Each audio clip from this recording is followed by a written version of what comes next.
ne soyez pas étonnés si je regarde beaucoup à ma gauche. Donc nous allons commencer avec le livre Tu vas tout déchirer de Jen Sincero, qui est coach de vie et auteur.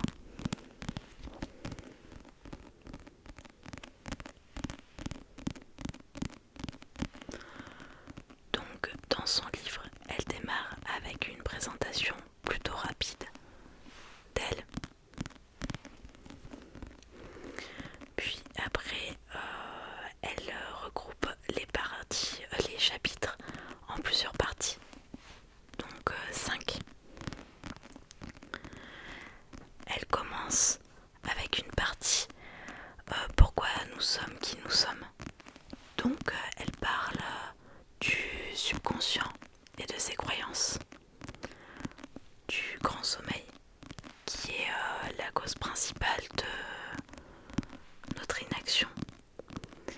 Et elle parle également des énergies ou lois de l'attraction. Donc c'est-à-dire le positif attire le positif par exemple. Donc si par exemple on se lève le matin en se disant que ça va être une belle journée, on a plus de chances que ça soit le cas. Mais à l'inverse, si on se dit que la journée va être mauvaise, eh bien ça risque d'être le cas. Ensuite, dans la deuxième partie, elle nous dit comment démarrer et prendre confiance en soi. Donc, par exemple, en faisant de son mieux, en visualisant sa vie parfaite, ou en trouvant un modèle et imaginer ce que cette personne ferait à notre place.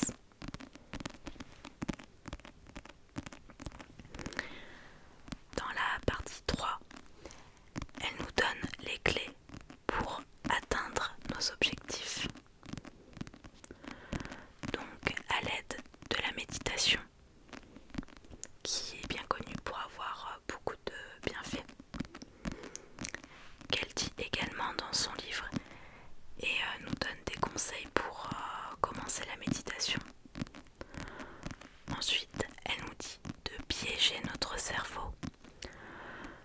Donc, désolée, je réfléchis en même temps. Donc, de faire comme si. Donc, faire comme si tout allait bien. Faire comme si on n'avait pas peur. Faire comme si on était heureux. Ou pour ceux qui veulent arrêter de grignoter pendant la journée, faire comme si on n'avait pas faim. Ensuite, d'améliorer son environnement.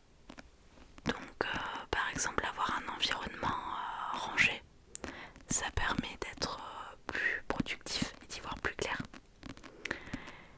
Et sinon, encore de s'entourer de gens qui pensent comme on aimerait penser. Ensuite, elle nous dit de donner et laisser donner. Donc, par exemple, on peut donner à des associations. Donc, on peut donner de l'argent, mais on peut également donner de son temps. Donc, par exemple, faire du bénévolat ou aller sortir des chiens le week-end à la SPA. De sourire. On dit bien que le sourire est communicatif. Et puis, au passage, il nous rend plus jolis. Et d'accepter les invitations que l'on nous propose. On a tendance à refuser, parfois par peur de déranger, alors qu'au contraire ça ferait plaisir à la personne. Ensuite, d'avoir de la gratitude. Donc, tirer du positif de chaque situation. Et c'est vrai que ça aide beaucoup, je trouve, pour le moral. Dans chaque situation, on peut toujours tirer du positif. Par exemple, une rupture, ça peut faire très mal. Mais parfois, ça nous permet de nous recentrer et de prendre le temps de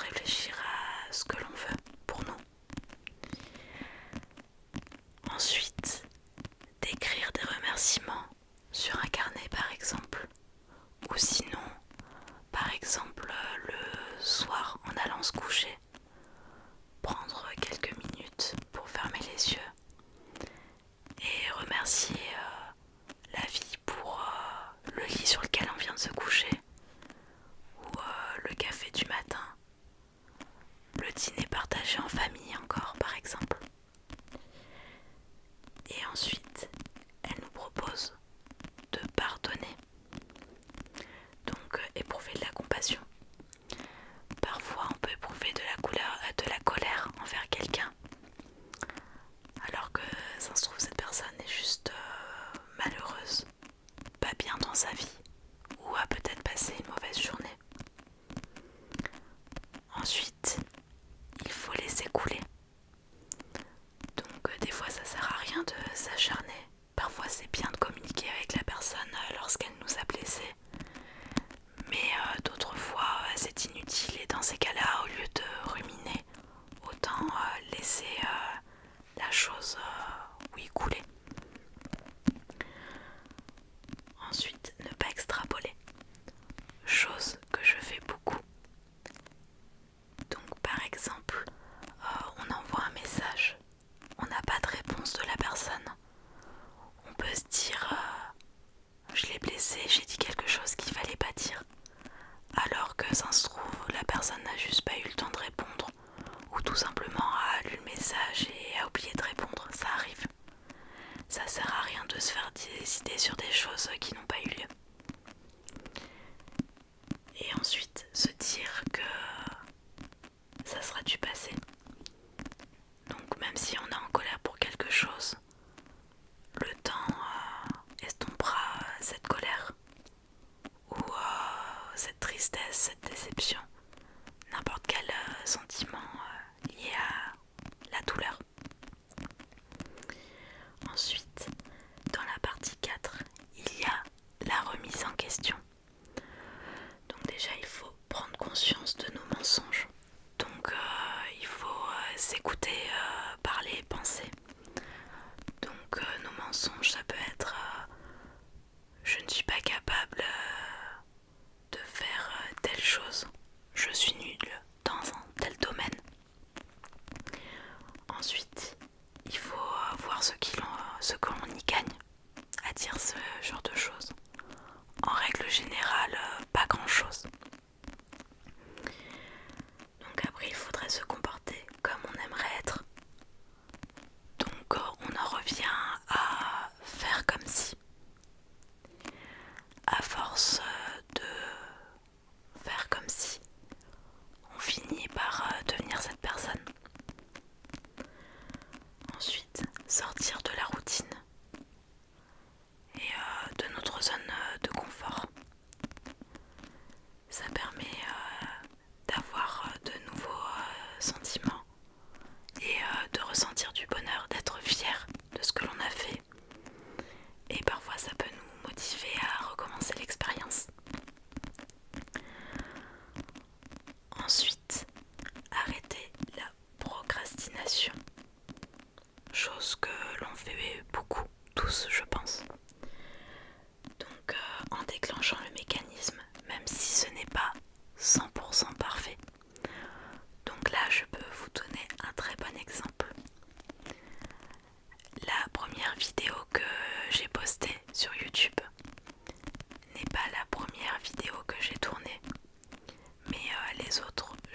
J'espère que c'est clair. N'hésitez pas à me dire dans les commentaires si vous ne comprenez pas quelque chose que je dis, parce que moi je me comprends, mais je peux comprendre que c'est pas forcément clair pour tout le monde. Ensuite, ne plus avoir peur. Donc, il y a voir l'impact de nos peurs du passé. Donc par exemple, il y a quelques années, on avait un oral ou un exposé à faire. On avait peur de cet exposé. Et au final, tout s'est sûrement bien passé. Et vos peurs, vous ne les avez pas gardées.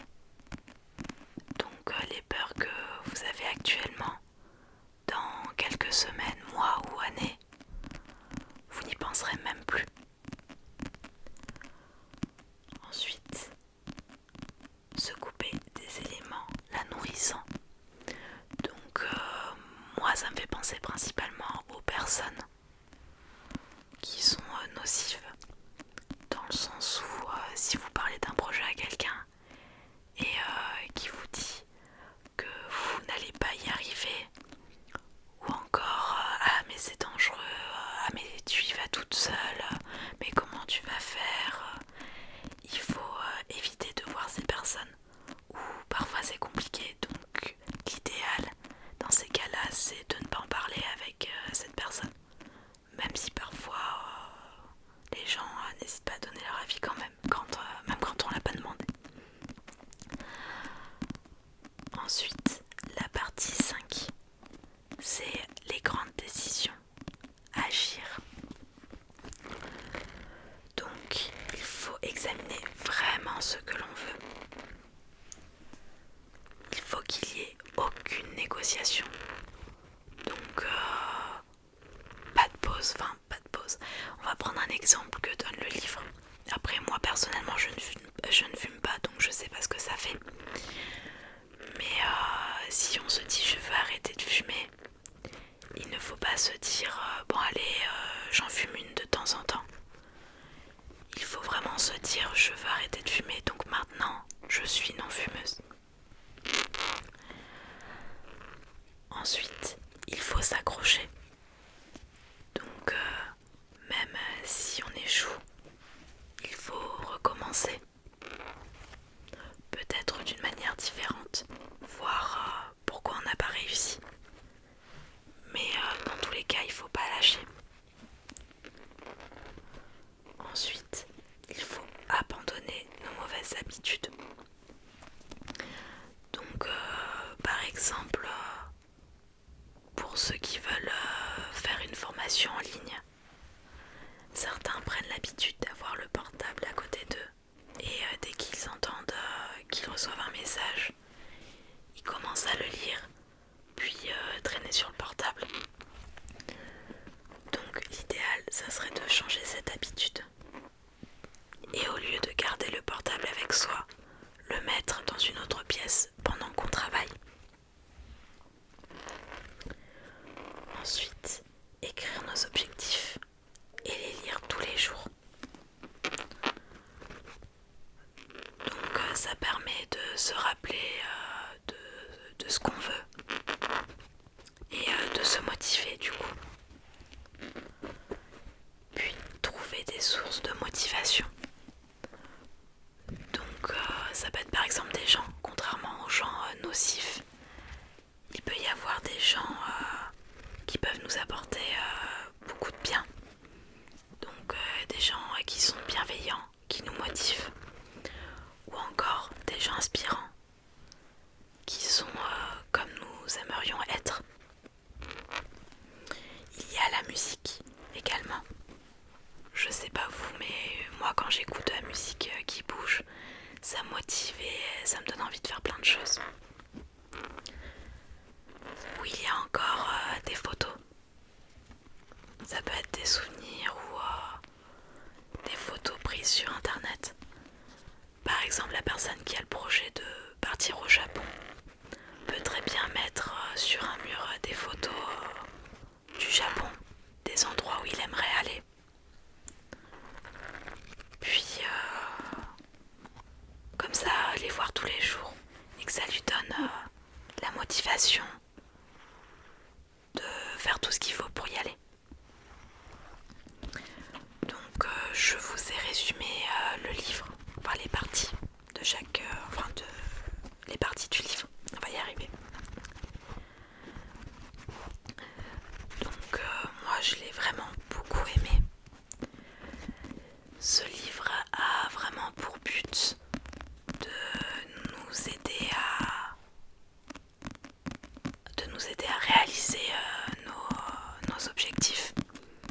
Je trouve qu'il est très motivant. Donc par exemple, dans les sources de motivation, il peut y avoir les livres aussi. Et du coup, je vous le conseille. Comme je vous ai dit, j'ai essayé de pas trop le détailler pour vous donner envie. Il fait combien de pages? Il fait un peu moins de 330 pages. C'est écrit plutôt normalement. Et à la fin, elle donne aussi ses sources d'inspiration et commente aussi. Donc par exemple, qu'est-ce qu'elle a dedans? Je sais qu'elle a le pouvoir de l'instant présent. Les 4 accords Toltec. Je retrouve pas les pages, désolée. Non, ça doit être un petit peu après. Ouais, voilà. Qu'est-ce que je peux vous dire d'autre? La loi de l'attraction. Les clés du secret pour obtenir ce que vous voulez.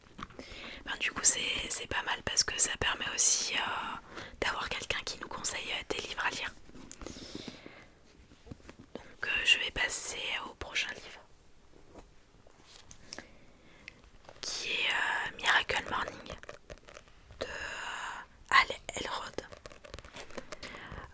Du coup, il est conférencier en développement personnel et motivation.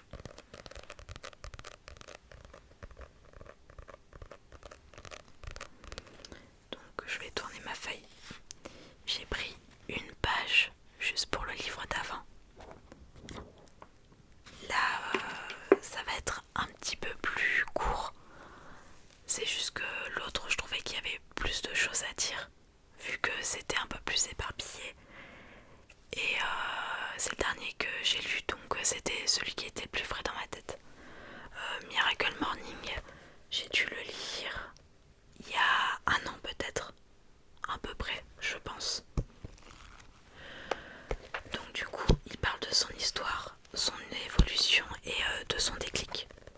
D'ailleurs, cette partie est plutôt longue, mais ça permet vraiment d'avoir le détail. Ensuite, il parle des bienfaits, donc la Miracle Morning, donc qu'on peut traduire par matin miracle. C'est se lever plus tôt que d'habitude pour faire des choses dont on n'a pas le temps autrement. Donc ça peut donner plus d'énergie, de motivation et surtout ça permet d'être plus productif. Je sais pas vous, mais moi je suis beaucoup plus productive le matin. Le soir, en règle générale, j'ai plutôt tendance à vouloir me reposer. Je préfère tout faire le matin, puis être tranquille après. Il nous donne des conseils pour se motiver à se réveiller. Donc déjà, planifier sa journée du lendemain. Donc je trouve que c'est vraiment un bon conseil. Au moins quand on se lève, on sait ce qu'on a à faire. Ça évite de rester à traîner dans notre lit ou notre canapé. Ensuite, mettre son réveil à l'autre bout de la pièce. Personnellement, je ne le fais pas. Et je n'en ressens pas le besoin parce que je me rendors pas. Quand mon réveil sonne, je l'éteins et je traîne peut-être 5 minutes dans le lit, mais après je me lève. Mais ça peut être un bon conseil. Se brosser les dents. Personnellement, je préfère attendre d'avoir déjeuné. Mais si ça peut réveiller certains, pourquoi pas.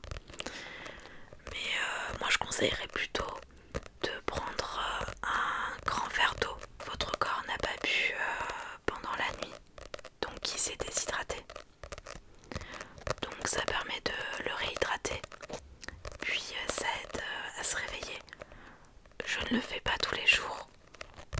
j'essaie de le faire quand j'y pense. Ensuite, mettre sa tenue de sport.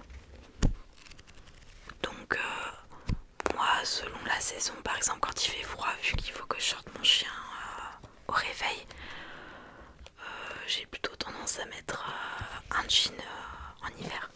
Mais sinon j'essaie de le faire parce que pour après c'est quand même plus simple de faire du sport lorsqu'on est déjà en tenue que de devoir se changer.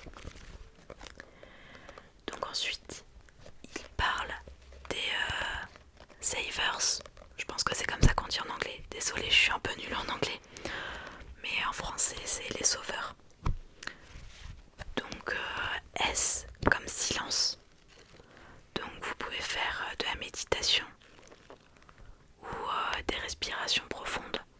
Il propose même de faire des prières. Mais le but c'est vraiment d'avoir un moment de calme. Le mieux c'est de le faire directement au réveil, sans avoir touché notre portable avant ou d'avoir fait quoi que ce soit. Comme ça on a vraiment l'esprit détendu. Ensuite, A comme affirmation. Donc le but c'est d'écrire nos affirmations, donc nos buts, nos objectifs quelque part. Donc vous pouvez très bien l'écrire sur une simple feuille ou sinon faire une jolie petite carte que vous pouvez décorer. Et donc le but c'est de les lire ou de les dire à haute voix tous les jours pour se rappeler de nos objectifs. Et à force de le dire, on finit par se dire que c'est possible, on y croit. Ensuite, V comme visualisation. Donc le but est de visualiser la vie que l'on désire vraiment avoir. Ensuite, E comme exercice physique. Donc on sait tous que faire du sport nous apporte beaucoup de bienfaits, autant physiques que psychologiques. Et pour ceux qui ont comme objectif de perdre du poids, c'est quand même bien de mettre le sport dans sa routine du matin. Pour ceux qui peuvent, bien sûr. Ensuite, reading ou lecture en français. Donc pour acquérir des connaissances dans un domaine qui nous intéresse ou dans lequel on veut progresser. Donc moi par exemple, je lis des livres. Oula, excusez-moi. Je lis des livres de développement personnel. Donc ça me permet déjà de me motiver. Mais en plus ça me donne des astuces pour être plus épanouie dans ma vie. Ensuite, il y a scraping, je pense, ou écriture. Donc le but est de tenir un journal et d'y mettre tous les jours ou plusieurs fois par semaine, raconter un peu notre journée et notre état d'esprit. Donc ça permet de voir sa progression et de retenir des idées étant donné qu'on les écrit. Mais je trouve que ça sert surtout à mettre les idées au clair. Étant donné qu'on réfléchit pour noter, ça permet des fois de prendre du recul sur ce qu'on pense de la chose que l'on écrit. Donc après, il nous aide à garder nos habitudes. Il dit qu'il faut en moyenne 30 jours pour garder une habitude. Personnellement, je suis un peu sceptique. Mais après, à vous de voir ce que vous en pensez. Donc, personnellement, j'ai beaucoup aimé ce livre. J'ai eu un peu, pas comme un déclic, mais c'est vrai qu'il m'a touchée. J'ai fait 2 fois la Miracle Morning, donc là je suis en train de la faire, mais pas comme c'est écrit dans le livre. Mais la première fois j'avais vraiment fait tous les sauveurs. Et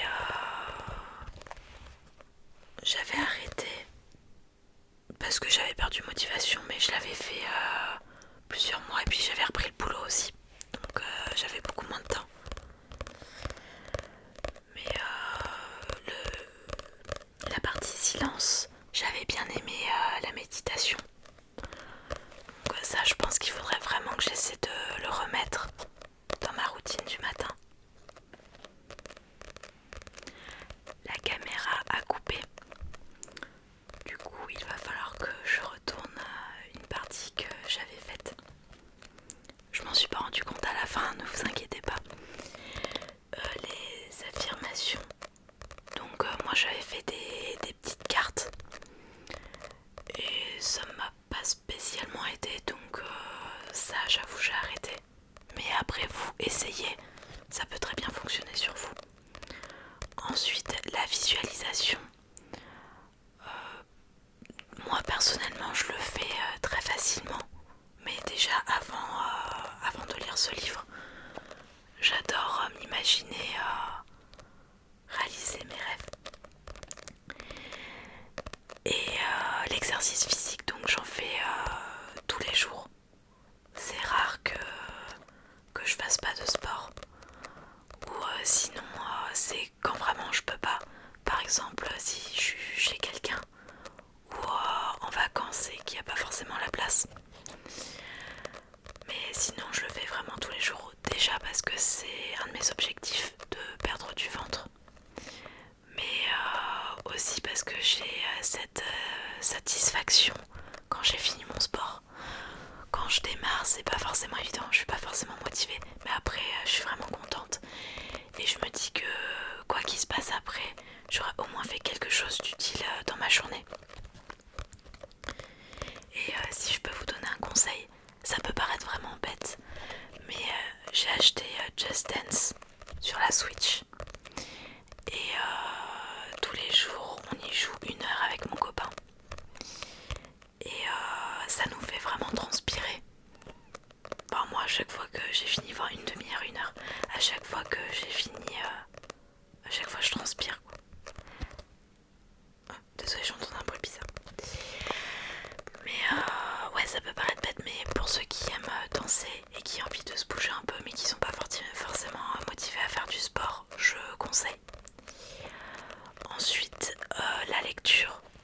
Donc la lecture je la fais pas forcément le matin, même si je trouve ça appréciable. Par exemple j'adore quand je suis en vacances et que je me réveille avant tout le monde, lire toute seule dans mon lit. Je trouve que c'est vraiment agréable et apaisant de se dire qu'il n'y a aucun bruit ou au pire le bruit des oiseaux. Mais sinon oui, je le fais à n'importe quel moment de la journée. Pas forcément le soir. Le soir, vu que je suis plutôt fatiguée, j'ai pas forcément envie de prendre du temps pour lire. Mais après c'est à vous de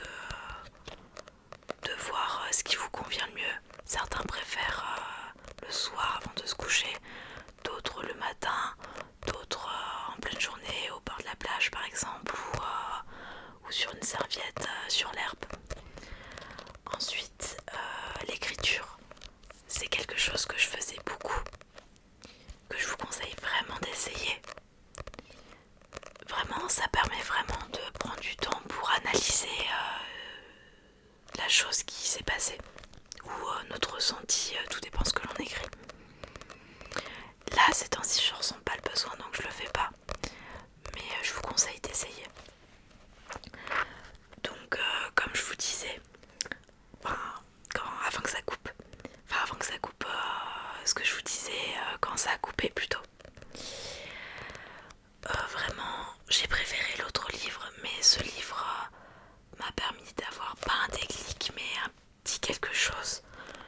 Et avant, je me serais jamais levée aussitôt. Là, je me lève à 6h30, voire 6h quand je veux tourner une vidéo pour être un peu tranquille. Et il y a 2 ans, j'aurais jamais pensé faire du sport tôt le matin comme ça. Et finalement, je trouve ça très appréciable. Mon copain est encore couché en plus. Et j'aime beaucoup avoir ce moment à moi.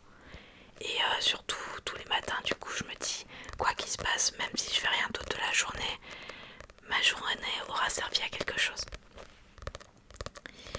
Du coup, on va passer au prochain livre. Donc,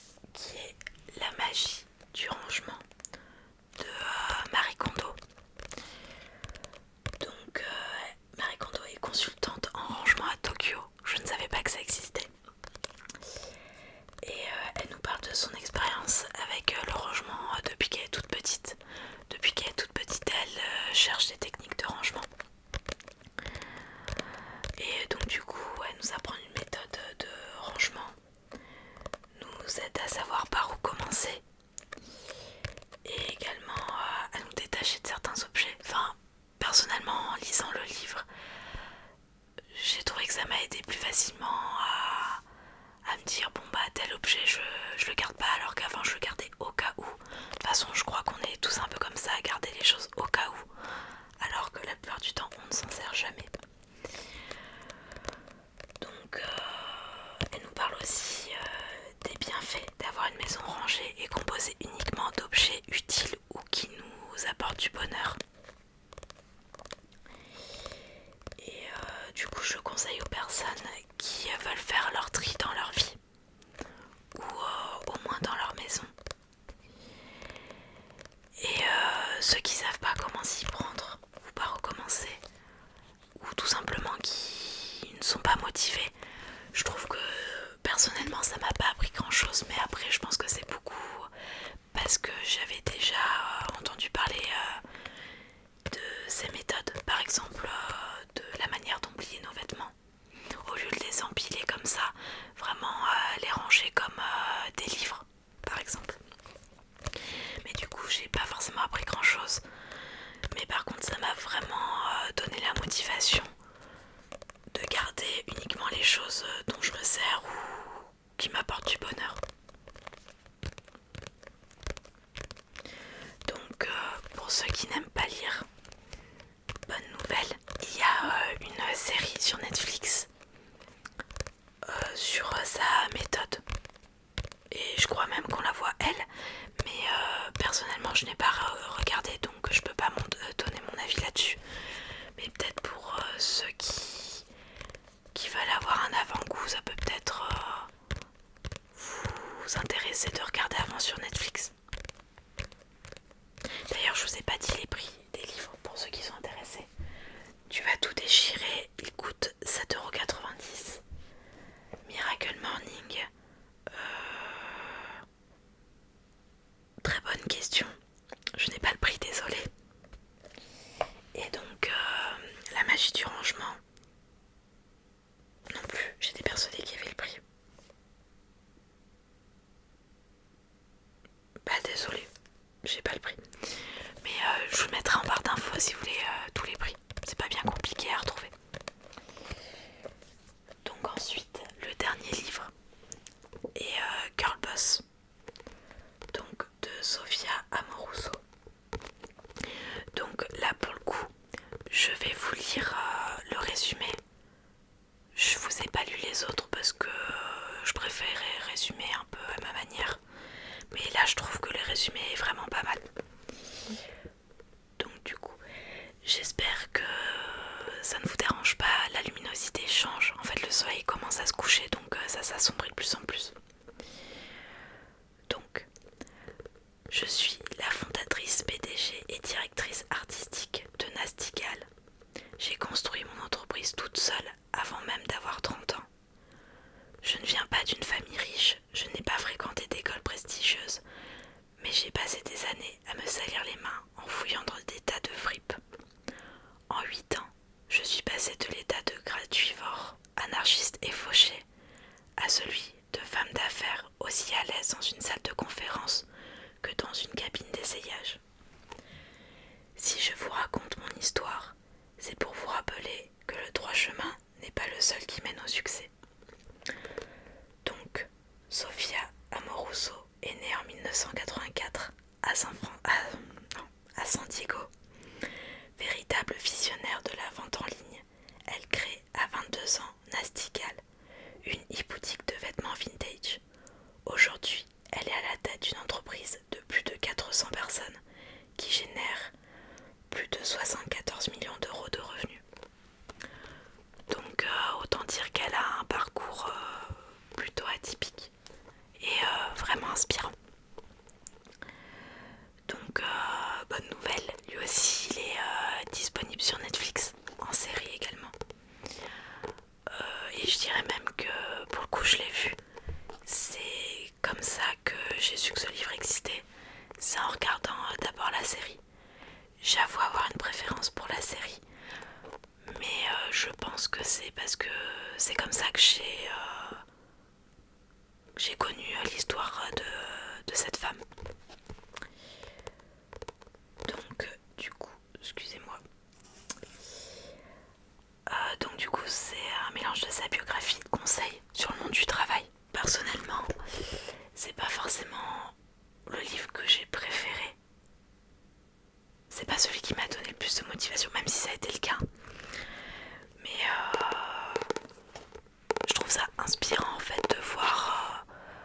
des gens qui ont démarré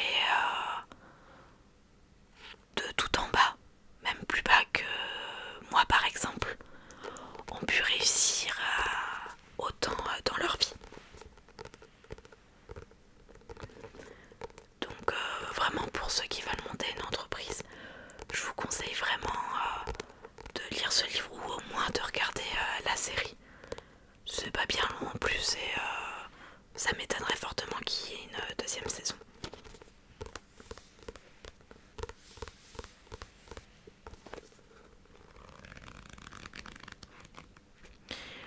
Dedans, vous pouvez retrouver des photos du coup de Sophia. Donc je viens de passer devant. Je ne sais pas si vous verrez. Dans tous les cas, je vais arrêter la vidéo. Donc j'espère que cette vidéo vous aura plu. J'ai un peu bafouillé, je m'en excuse. Mais c'est vrai que pour cette vidéo j'ai quand même pas mal parlé. J'ai pas l'habitude. Enfin, ça m'a un peu donné l'impression que je faisais un exposé ou je ne sais quoi. Donc comme je vous disais, j'espère que la vidéo vous aura plu. Je ne pense pas qu'elle aura pu spécialement vous détendre, mais j'espère qu'elle vous aura donné envie de découvrir ces livres. Je vous souhaite une bonne journée, une bonne soirée ou une bonne nuit.